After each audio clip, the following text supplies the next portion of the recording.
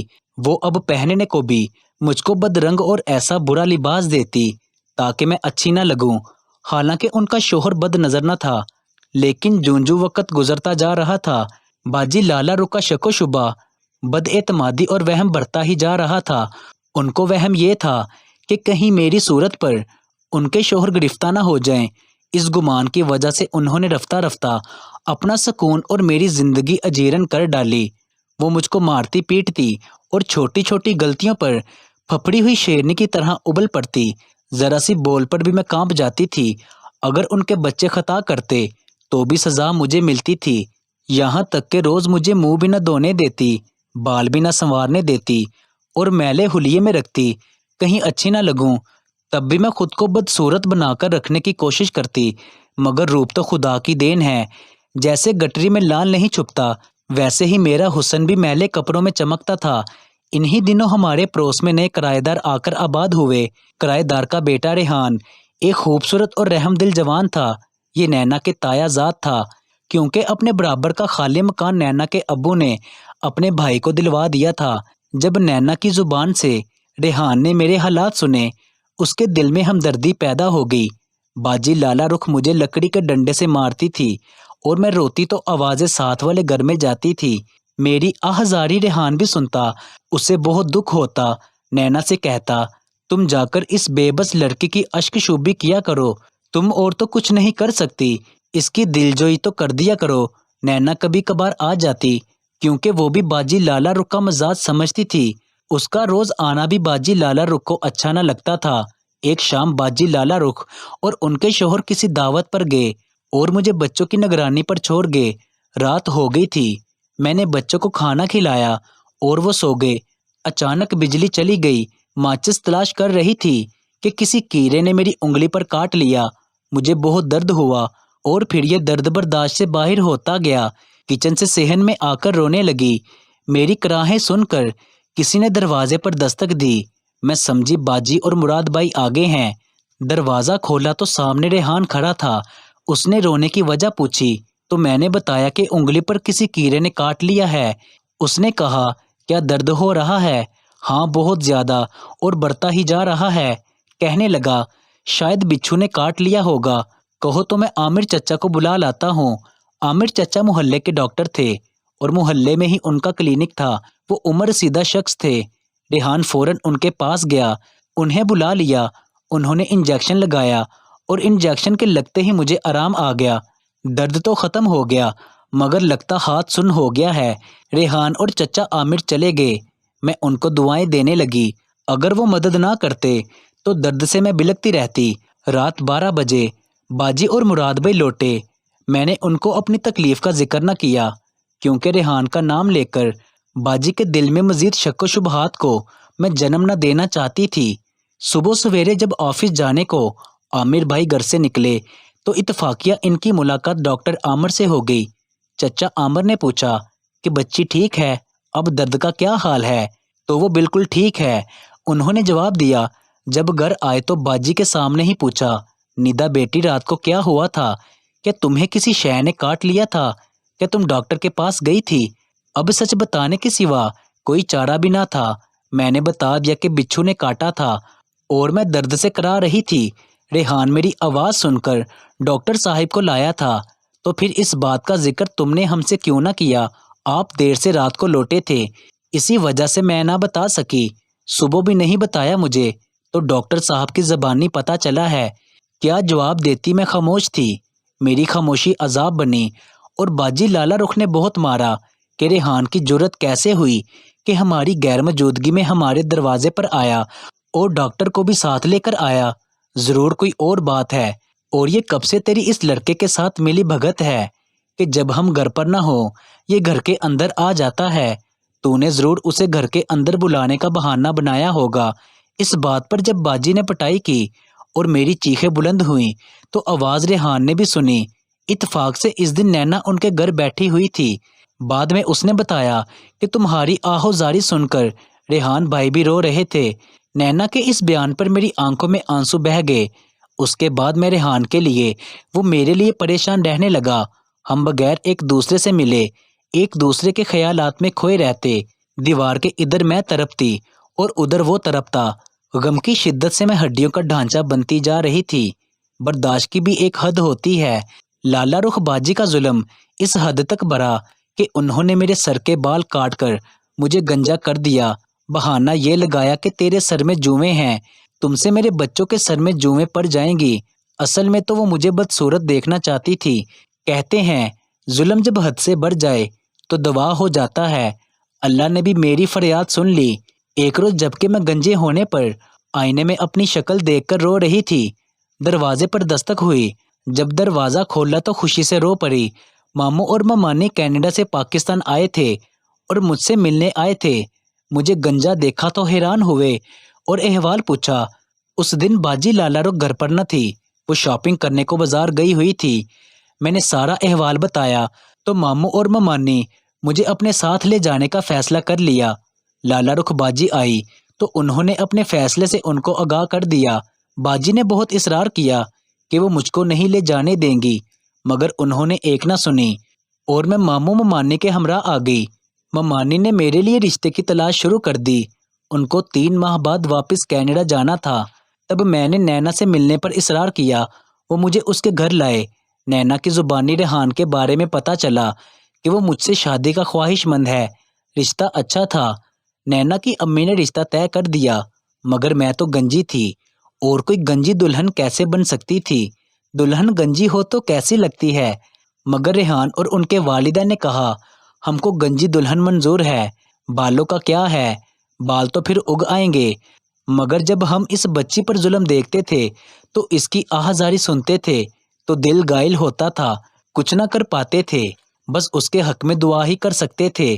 اللہ تعالیٰ نے ہماری دعائیں سن لی۔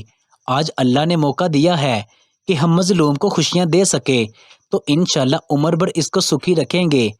آپ بالکل فکر نہ کریں، اب یہ ہماری بچی ہے۔ ریحان اور اس کے والدین نے جو کہا کر دکھایا، مجھے بہت خوشی ملی۔ ہر لمحہ میرے آرام کا خیال رکھا گیا اور زندگی میں وہ آرام و سکون ملا جس کا میں تصور بھی نہ کر سکتی تھی۔ شادی کے دن سر پر چٹکی بھر بال نہ تھے۔ مجھے روگ لگا کہ دلہن بنا دیا گیا۔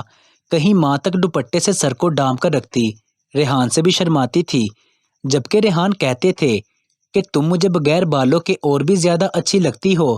سچ کہتے ہیں محبت عجیب شے ہے، اور خوبصورتی محبت کرنے والوں کی آنکھوں میں ہوتی ہے۔ محبوب خوبصورت ہو کہ بدصورت، مگر محبت کرنے والے کو تو وہ ہر حال میں خوبصورت لگتا ہے۔ جن دنوں میں گنجی دلہن بنی تھی، ریحان مجھے پری جمال کہتے تھے۔ آج بھی جب اپنی وہ صورت یاد آتی ہے تو کبھی ہنسی آتی تو کبھی آنکھوں میں آنسو بہنے لگتے ہیں۔ اب میں آپ کو لالا رخ باجی کے بارے میں بھی بتاتی چلوں۔ وہ اب مکمل طور پر ایک نفسیاتی مریضہ بن چکی تھی۔ دن رات اپنے شوہر پر الزام لگاتی رہتی تھی کہ تم دوسری عورتوں کو تکتے ہو۔ اس کے نتیجے میں ان کے میاں مراد بھائی نے انہیں طلاق دے دی اور 3 بچے بھی ان سے چھین لیے۔ یوں جو سلوک انہوں نے مجھ سے کیا تھا، اب وہی سلوک ان کے بچوں کے ساتھ ہونے والا تھا۔ لیکن میں تو رب تعالیٰ سے ہمیشہ دعا کرتی ہوں، یا اللہ جو مجھ پر بیتی وہ کسی بھی انسان پر نہ بیتے۔